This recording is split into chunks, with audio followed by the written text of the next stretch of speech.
If you've watched this channel for a while now, you may have noticed this slight shift in my attitude towards gear. Although I still use a full frame camera for quite a few reasons, I won't go into that now.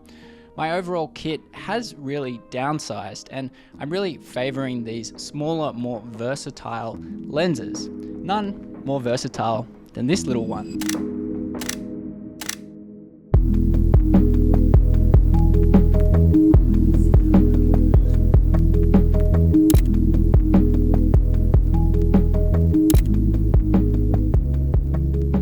So in this video, I'm going to talk about all the reasons why I love this lens so much, despite it being one of the cheapest lenses I own. It's not one where I'm trying to convert or sell you a particular lens or anything like that.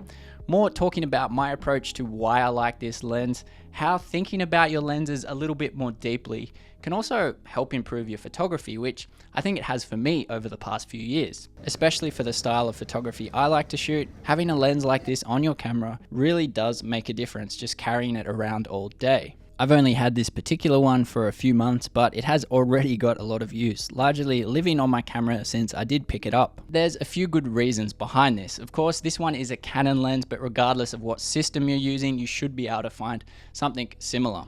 And I'm basically talking about any smaller, lighter weight, versatile prime lens, whether you want to call it a pancake or not. Any lens you can keep on your camera almost all day and just spend the day walking around taking photos. Most importantly, not get tired from holding your camera all day. This is the Canon RF 28mm f2.8 Pancake lens, and you can pick it up for under $300 US. It also only weighs 120 grams, which is the great thing about this one as a full frame lens. I think this point can sum it up pretty well. The best lens you own is the one you get the most use out of. Not the most expensive one, not the one with the best image quality, but the most versatile and practical one. And this is why, to me, gear really does matter, but not in the way you think. Things like the brand name and even the image quality, to me, aren't that important at the end of the day. Gear matters in a sense that you're choosing the right focal length to help you in what you want to capture and the type of photography you like, but also that makes you want to go out and shoot and pick up your camera more often. This to me is why gear really does matter.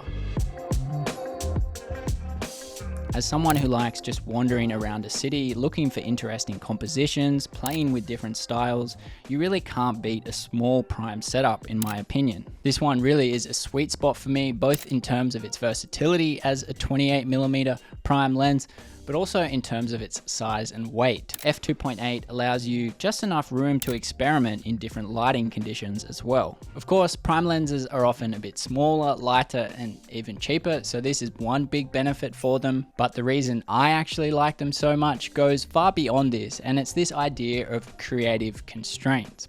In any creative process where we actually limit the decisions we have to make, it can actually really aid in creativity.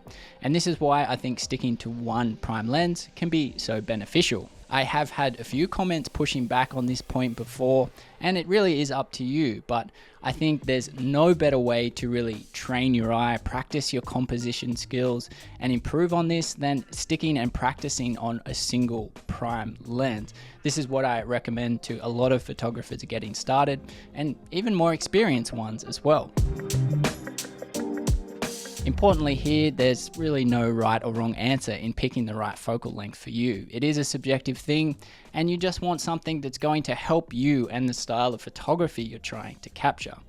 I think some people really love 50mm, which I do for things like street photography, and some people like to go a bit wider.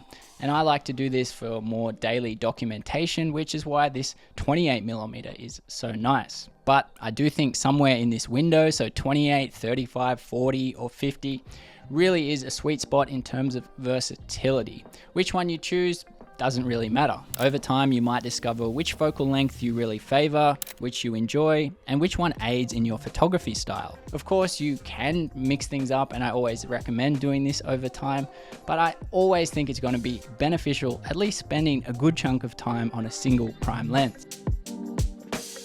Strangely enough, another one of my favorite lenses is a total contrast to this one. That is the RF 50 1.2. It's heavy, it's bulky, it offers amazing image quality and superb bokeh at f1.2. But its size and weight means I'm often choosing it less and less these days, but I still won't let it go just yet. There's also another important point here for me as a photographer. I think I chose lenses like this in the past to kind of help with my own insecurities as a photographer, almost as a crutch, really relying on this really superb, really dramatic depth of field to make my photos stand out, when really it should be the composition doing that. This is a personal thing, and obviously you can still capture amazing composition on lenses like this, but I know I was really reliant on this in the past, which is why image quality to me now is somewhat important, but I'm far more focused on finding an interesting composition where that image quality probably doesn't matter as much anyway. Of course, you do get what you pay for to some degree in buying cheaper lenses like this.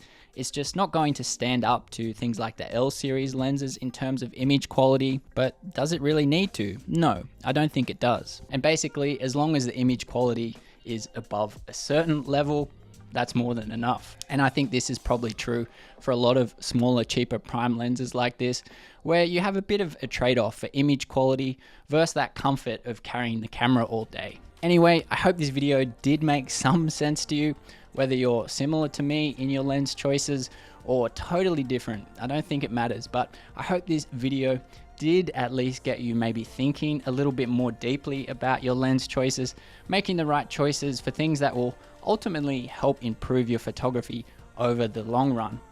Thanks so much for watching. Please do subscribe if you enjoyed it. Keep on creating and keep on growing, my friends. Catch you in the next one. Bye for now.